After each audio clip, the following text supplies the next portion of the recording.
Sometimes people mistakenly think Discovery Institute is a religious organization, maybe because they've seen inaccurate media reports or read rumors on the internet. Actually, Discovery Institute is a secular think tank. I and others have made videos regarding the Discovery Institute, the primary think tank for the intelligent design movement. But it occurs to me that I don't know much about the Discovery Institute.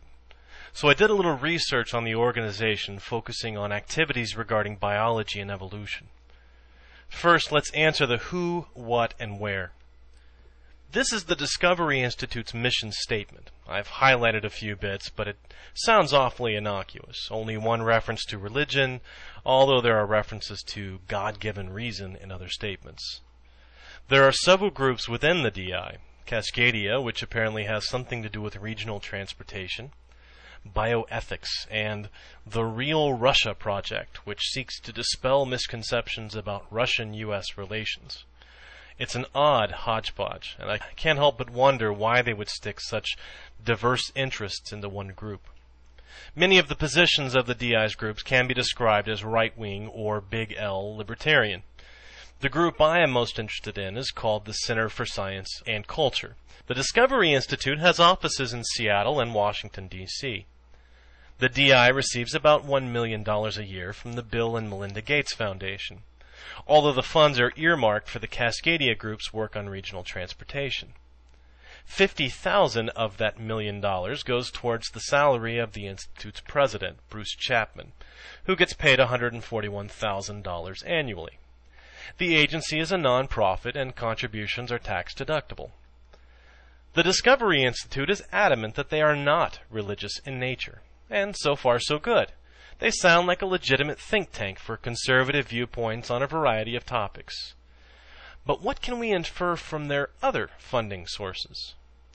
In 1997, the DI received $1.4 million in grants and gifts, including funds from 22 foundations, 2/3 of which have explicitly religious missions.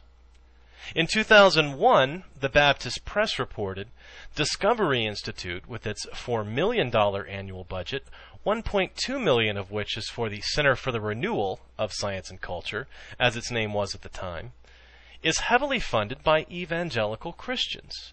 McClellan Foundation of Chattanooga, Tennessee, for example, awarded $350,000 to the Institute with the hope that researchers would be able to prove evolution to be a false theory. Fieldstead and Company, owned by Howard and Robert Amundsen of Irvine, California, pledged $2.8 million through 2003 to support the Center for the Renewal of Science and Culture. In the same article in the Baptist Press, DI President Bruce Chapman is quoted as saying, "We seek to advance a realistic internationalism and traditional Judeo-Christian moral principles," Chapman said. "The agenda is one we set ourselves rather than responding to funding sources." In 2005, the Washington Post reported, Stephen C. Meyer said the Institute accepts money from such wealthy conservatives as Howard Amundsen, Jr., who once said his goal is the total integration of biblical law into our lives, and the McClellan Foundation, which commits itself to the infallibility of the Scripture. According to a 2005 ABC News World Report, the Discovery Institute denies allegation that its true agenda is religious. Their public relations representative, this is Stephen C. Meyer again, stopped ABC News' interview when asked about the organization's many evangelical Christian donors. "I don't think we want to go down that path," he said. Meyer says no matter who provides financial support, his goals are scientific, and that science may one day prove his belief that the intelligent designer is God. So, for a non-religious organization, they are primarily funded by explicitly religious organizations. What about the personnel?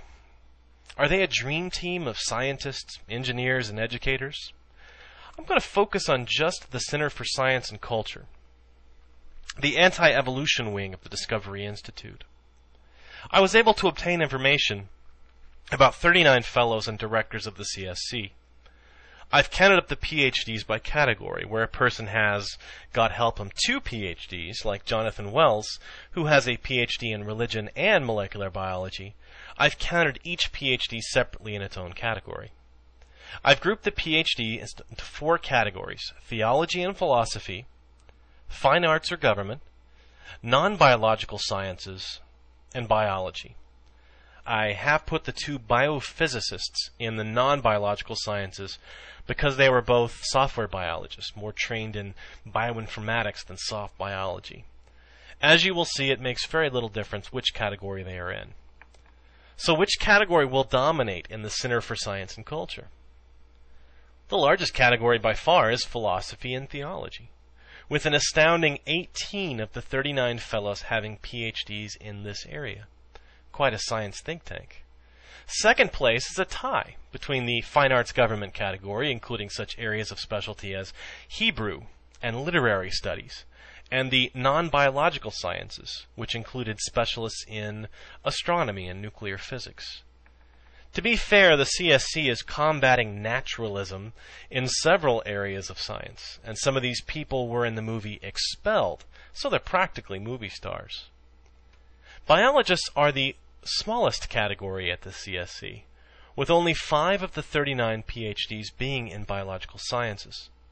One is Raymond Bolin, who received his PhD from UT Dallas, the same school that is blessed with Aaron Ra. Is Bolin a professor there or anywhere? Perhaps toiling away in a research lab? No, actually he's the president of Probe Ministries, which describes itself as a Christian worldview and apologetics ministry offering resources to help you think biblically about a wide range of topics. Apparently, he didn't get the memo about the DI being non-religious in nature. What about the other 4 biologists? Jonathan Wells, who has a PhD in religion and molecular cell biology. Amazing, but PhD in religion. Michael Behe, who I think many of you are familiar with, a devout Roman Catholic, hasn't written a paper journal article since Bill Clinton was president. That leaves only Paul Chien and Scott Minich. Dr. Minich is an associate professor at University of Idaho, his only distinguishing points being his work on the Shroud of Turin and his participation in the search for biological weapons in Iraq. Paul Chien is a Hong Kong-born marine biologist and has a legitimate, if uninspiring, background. He has produced 6 publications in 40 years, 2 as first author, and none in a first or second tier journal. His last paper was 15 years ago. He currently teaches at a small Jesuit university in San Francisco.